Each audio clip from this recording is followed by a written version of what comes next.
PTF and Gabby Gaudet here to talk about Sierra Leone as part of our Kentucky Derby Monster Pod, which will appear in its original form as mini pods up on YouTube. If you want to check out the content over there, make sure also to leave us a comment. Let us know what you think of Sierra Leone and his chances. But want to ask you, Gabby, straight away, how serious of a contender for the Kentucky Derby is this horse? He's extremely serious. I think he is hands down the most talented horse in the group, and that includes fierceness. When I've seen him in the past, even in the bluegrass, he's a horse that's just starting to really figure out how good he is. And I can get into that in more detail, but this is a horse who I think still has untapped talent. And if that's the case, that's pretty freaky. If that's the case, they might all be running for second. You've had a chance to see him in person. Obviously, you've been following him since his 2-year-old year, but I know you saw him earlier this year and then got to see him again in his romp in the bluegrass, which we can show the stretch run of on screen here. How had he changed between those two starts? How had he changed? What kind of a trajectory is he on? Why did you say that about the untapped potential? Physically, he is everything you want to see in a racehorse, in a Derby contender. He just has all of the pieces. He looks like a stallion already. He's just a physically beautiful specimen. You can understand why they spent $2.3 million for him at public auction at the Keeneland September sale, because of all of the bits that comprise him. He's just a beautiful horse. Why I say that he has untapped potential, I interviewed Tyler Gaffleone after the race, and he said he asked this horse coming down the stretch, and it was like, whoa, like he had to sit back into the stirrups a little bit because of that explosive kick that this horse has. And it wasn't a straight kick. He kind of leaned in a little bit. He leaned out a little bit. He was going not all over the track, but he wasn't maintaining that straight path. And it just shows you how many gears this horse actually has. And he hasn't even gotten to full throttle gear. Obviously, these types of horses with his closing kick, it's difficult in a race like the Kentucky Derby to maneuver. It has happened in the last 2 years with Mage and Rich Strike. So for what it's worth, I think that's a feather in the cap. I would say that I love everything about this horse and his progression. 2 negatives about him. One, is his running style. It is going to be difficult to navigate through 19 other horses likely. And 2, he still has some quirks. When he was trying to go into the starting gate for the bluegrass, he wouldn't go in. There was a roar of the crowd.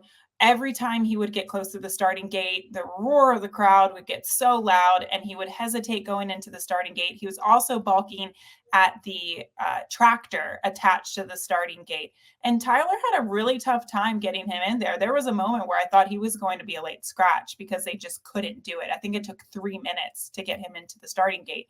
Chad said he's going to school him in the gate, but you can't duplicate what's going to happen on Kentucky Derby Day. That would just be my only concern. All that said, Pete, he overcame it. It's not like he got washed out.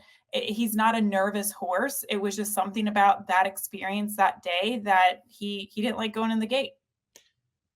Did it sound like that was more of a habitual problem for him, or was that something, just a completely new behavior that he'd shown? I can't remember from the earlier starts. No, it was totally new. And Chad even said, like, this is a horse that does everything well, and it was kind of surprising to him. And so therefore they will be schooling him at Churchill. And yeah, it's not ideal, but you want to see. It was almost like he just didn't want to go in the gate. It wasn't like he was acting up. He was rearing up. He was washed out. He was going crazy. He was losing his cool. He was just like, I don't know about this. Like, I'm a smart horse. I don't know about all these noises. This tractor seems a little claustrophobic. Like, I'm trying to protect myself. Like, I don't know what's going on here. I don't really like it. Like, that's how intelligent of a horse he is. So I don't think it's going to be a concern moving forward. I really don't.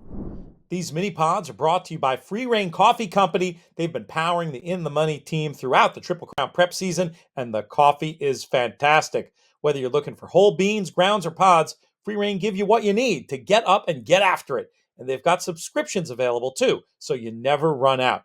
Use our promo code MONEY20 for a 20% discount site-wide over at freereigncoffee.com. $4 million. That's how much original ITM Plus subscribers and contributors have won at the Breeders' Cup Betting Challenge over the last 5 years. ITM Plus is the place for our best Kentucky Derby information, including grid picks from the team, trip notes, and specific betting advice. Sign up today at inthemoneypodcast.com/plus.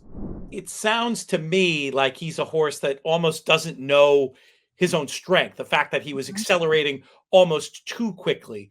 You're painting a picture of a horse who's like right on the cusp of turning into something even better than he is in terms of both mental and physical stuff. Hopefully having a positive experience in a race like the Bluegrass, maybe it'll be easier. A lot of times with horses, if you know much more about being around them than me, but the first time they do something can be a little confusing. Having done it, having a positive experience, they can improve next out. Is that sort of where you're seeing him sit as we are here, just getting very close to this year's Kentucky Derby? Yes. And also I talked to Chad before the Bluegrass, and I asked him, why does he find this race to be so important as that final prep race for the Kentucky Derby? Because obviously he did it with Good Magic. He did it with Zandon. Some others are escaping me, but those were the two that ran really well, though. Those were both in the money hopes for that ran great, all things considered. And I think part of it is because it's a Grade 1. And it frames out really nicely from the Risen Star to the Bluegrass to the Kentucky Derby. Obviously, he took the same path with Zandon. But he also said it's really important to him to get these horses in Kentucky. And so he shipped them in early for the Bluegrass, win the Bluegrass, and then he stays in Kentucky. And that, I think, is a huge benefit. Sometimes my husband always used to say, you either want to ship in on top of the race or you want to ship in like a month out, because everything in the in-between, it can be really hard for horses to acclimate. And I really think that that's why Chad has found this prep race to be so strong. And it will help a horse like Sierra Leone, who is just starting to figure things out, figure out his own talent. And he's going to have the ability to be in Kentucky at Churchill leading up to the Derby. We look forward to hearing more from you, Gabby, and your work at Keeneland and around the racing world. And we look forward to hearing more about Sierra Leone. We're going to have plenty more updates between now and the Derby, but very happy to get our Monster Pod / Mini Pod series off to a great start with you, Gabby. Thank you so much for your time today. Thanks for having me on.